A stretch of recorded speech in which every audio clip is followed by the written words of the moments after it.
आज की ये कहानी है एक शेर की, जो अकेले लड़ा, अकेले गिरा, लेकिन उसकी हार के पीछे छुपा था एक बहुत बड़ा सच। चलिए देखते हैं। गाय बहन, कई दिनों से महसूस कर रहा हूँ, मेरी ताकत जैसे मुझसे दूर जा रही है। पहले मैं एक दहाड़ में सब संभाल लेता था, अब एक खरगोश को भी पकड़ने में सांसें फूल जाती है। शेर भैया, समय का असर तो सब पर होता है, लेकिन आपकी एक दहाड़ अब भी हम सबके लिए ढाल है। बस थोड़ा आराम कीजिए, हम सब हैं न साथ। बस यही भरोसा है कि जंगल मेरा है और जंगल वाले मेरे अपने। शेर राजा, सुना है आप अब शिकार तक नहीं कर पा रहे। जंगल का राजा अगर कमजोर हो जाए तो बाकी जानवरों में डर कैसा रहेगा? कमजोरी शरीर में हो सकती है बंदर, लेकिन इरादों में नहीं। जब तक मेरी सांसें चलती हैं, ये जंगल मेरे दिल में बसा है। तो फिर अपने आप से पूछिए, क्या अब भी सब आपके साथ हैं? राजा वही होता है जो अपनों पे भरोसा करे, लेकिन जब वही अपने चुप हो जाए तो सबसे बड़ा झटका ताकत से नहीं, रिश्तों से लगता है। शेर अभी नहीं जानता था कि ये शुरुआत थी उसके अकेलेपन की, जो उसे तोड़ देगा। गाय बहन, अब समय आ गया है। शेर बूढ़ा हो चुका है। जंगल को नई सोच चाहिए, नए नेता चाहिए, और सबसे जरूरी है नए फैसले। बिल्कुल, और अगर हम अभी ना बोले तो शेर की कमजोरी हमें भी नीचे खींच लेगी।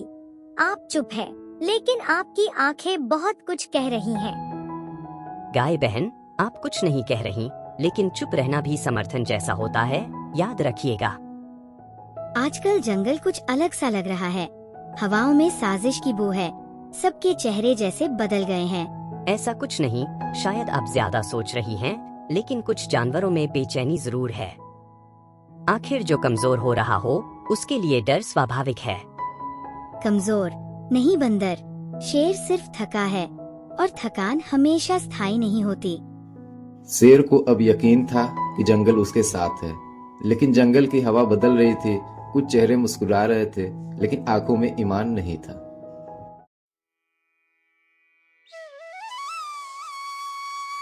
गाय बहन, भालू भाई, क्या आज हम सभी मिलकर कुछ बात कर सकते हैं?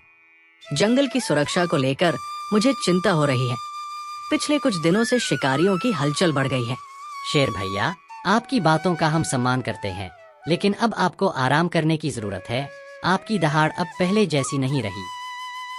हमें भी कभी कभी लगता है कि शायद अब जंगल को कोई नया नेतृत्व चाहिए, जो थोड़े हल्के कदमों से चले। मतलब मेरी उपस्थिति अब बोझ बन रही है। अब वक्त आ गया है बंदर। शेर अब पूरी तरह अकेला है। भालू, गाय, सब उसे धीरे धीरे छोड़ चुके हैं। अब हमें बस पंचायत में एक प्रस्ताव रखना है, नया नेतृत्व। और वो नेतृत्व तुम्हारा। लोमड़ी बहन, तुम्हारी चालों का जवाब नहीं। शेर अब सिर्फ नाम का राजा है। नाम भी जल्द ही मिट जाएगा, बस आखिरी वार बाकी है। कभी कभी सबसे बड़ा धोखा वही देते हैं जिन्हें हम सबसे ज्यादा मानते हैं। शेर अब टूटने की कगार पे था और लोमड़ी की चालें तेज हो चुकी थी। जंगल एक ऐसे मोड़ पर था जहां से लौटना अब नामुमकिन था। साथियों, मैं जानता हूँ कि मेरी उम्र अब पहले जैसी नहीं रही, लेकिन मेरा दिल अभी जंगल के लिए धड़कता है।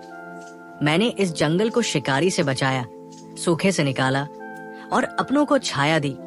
आज अगर तुम सब मुझे हटाना चाहते हो, तो बताओ, क्या मेरी सेवा इतनी कम थी? शेर भैया, आपकी बातें दिल छूती हैं, लेकिन अब जंगल को बदलाव चाहिए, और लोमड़ी ने एक प्रस्ताव रखा है, नया राजा जो शांति से, नियम से चले। और अगर आप थोड़ा विश्राम लें, तो शायद आप लंबे समय तक हमारे साथ रह पाएं। मतलब अब मैं सिर झुका दूं? क्या जंगल का राजा अब अपनी ही धरती पर अजनबी हो गया?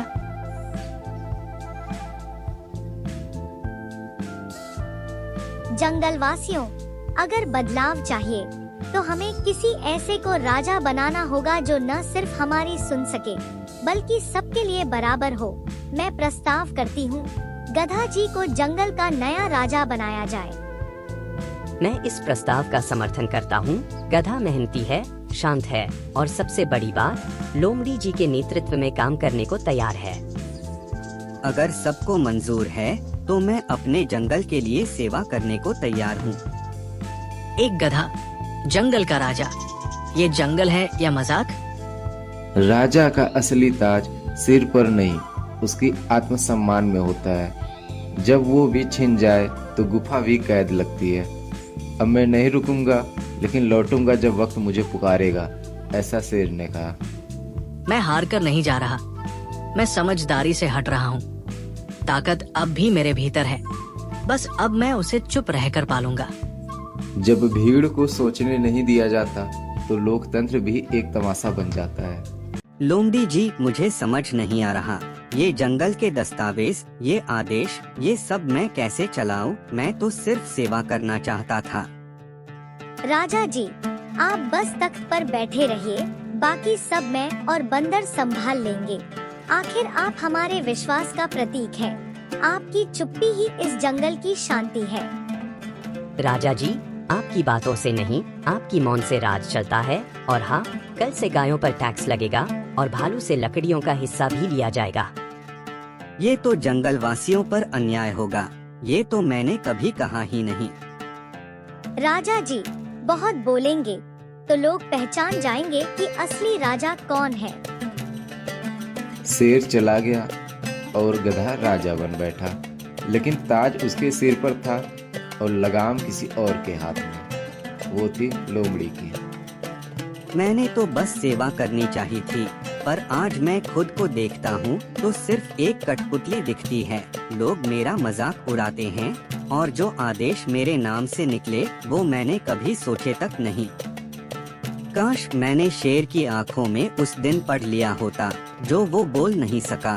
मैं राजा नहीं, सिर्फ एक नकाब हूँ, अब और नहीं। अब जंगल को उसका सच्चा हक मिलना चाहिए। हमने एक गधे को राजा बनाया, लेकिन सच्चाई ये है कि जंगल किसी के इशारे पर नहीं चलता। लोमड़ी ने इसे मोहरा बनाया और खुद जंगल को बांट दिया। हमें धोखा मिला है। लोमड़ी ने जंगल के कानूनों का मजाक बनाया। अब वक्त है उसे उसी की चाल में घेरने का। मैं राजा नहीं था, मैं सिर्फ नाम भर था, और अब मैं खुद शेर से माफी मांगने जाऊंगा। तुम सब भूल गए हो कि इस जंगल को मैंने चलाया। शेर अब कमजोर है, अब समय मेरी तरह चालाकी का है। चालाकी से जंगल नहीं चलते, जंगलों की आत्मा होती है। न्याय, तुमने मुझे हटाया, मैं गया, लेकिन मेरी आत्मा यही थी। अब जंगल खुद तय करेगा राजा कौन है। राजा कोई पद नहीं, वो जिम्मेदारी है। लोमड़ी की चालें हार गई और जंगल ने अपना सच पहचान लिया। अब वक्त है आखिरी चाल का। इस जंगल की जमीन के 2 टुकड़े कर देंगे। एक हिस्सा घास का होगा, एक लकड़ी का, और फिर हर जानवर को उसका हिस्सा बेचना होगा, हमारे बनाए टैक्स के जरिए। मतलब जंगल का निजीकरण? हाँ हाँ, बिल्कुल। जंगल अब जनता का नहीं रहेगा। राजा गधा सिर्फ मुहर लगाएगा और हम कमाएंगे। अब बहुत हो गया, अब जंगल को लूटने नहीं दूंगा। मुझे राजा बनाया गया था, अब पहली बार मैं उस जिम्मेदारी को निभाऊंगा। मैंने रात को एक भयानक सच्चाई सुनी है। लोमड़ी जंगल को बेचने जा रही थी। वो हमें बांटकर हमसे हमारा घर छीनना चाहती थी। क्या जंगल अब बिकेगा? ये तो जंगल के अस्तित्व पर हमला है। अब और नहीं, हमें सच्चाई चाहिए। सबूत दो। गधा खुद राजा है, क्या वो अपनी गलती मुझ पर थोप रहा है? बंदर, सामने आओ और सच्चाई बताओ। मैं सब सुन चुका हूँ। लोमड़ी सच में जंगल को बांटने वाली थी। मैं अब और साथ नहीं दूंगा किसी धोखेबाज का। लोमड़ी, तुमने जंगल की आत्मा को बेचने की कोशिश की, लेकिन जंगल बिकता नहीं, वो जीता जाता है, और तुम्हारा खेल अब खत्म हुआ। मैंने सिर्फ चालें चली, मैं सिर्फ जीतना चाहती थी। और हमने समझा कि चुप रहकर सेवा कर रहे हैं, लेकिन चुप्पी भी पाप बन सकती है। अब जंगल को वो नेतृत्व मिलेगा जो सुनता है, समझता है और साथ चलता है, अकेले नहीं चलता। चालाक दिमाग साजिशें रच सकता है, लेकिन जंगल दिल से चलता है। लोमड़ी की हार जंगल की जीत थी, और इस जीत ने सिखाया सच्चा राजा वो है जो जंगल को और बाकी जानवरों को साथ लेकर चले।